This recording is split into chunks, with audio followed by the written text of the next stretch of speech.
Big boy na si Andres, ha? Oo, big boy na, ha? Andeng, si kuya tulog pa. Aga mo natulog, ha? Bakit ikaw aburido kahapon, ha? Inaantok na, ha? O sisip-sip ka na naman sa kamay mo. Andeng,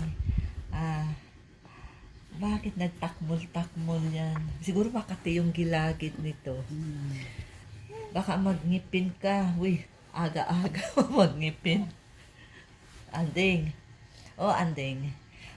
Buti to siya nung mag-ano. Tinan mo yung ulo niya, hindi siya. Yung ibang bata, pihing.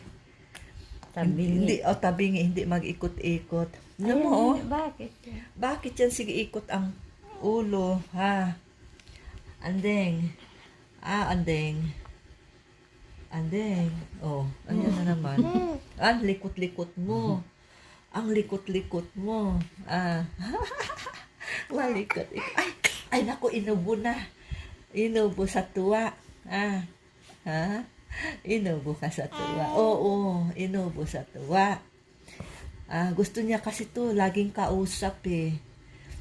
Kasi pag tahimik, akala niya walang tao. Tingnan mo, nagtakmol, oh. Ano yan, ha? Ano yan, nagpapikit-pikit pa. Oo, papikit-pakit. Pakit pa ng bibig. Ayusin, pakit ang bibig, be. Maganda yung bunga nito, ang bibig nito, eh.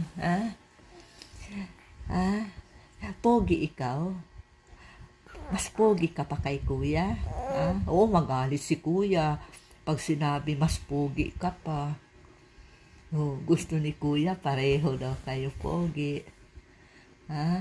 Kasi ikaw may dimple, si kuya wala. Oh, Andeng. Si kuya maputi, ikaw moreno. Oo. Ano? Oh, ay, ano yan? Sigaw ka na naman.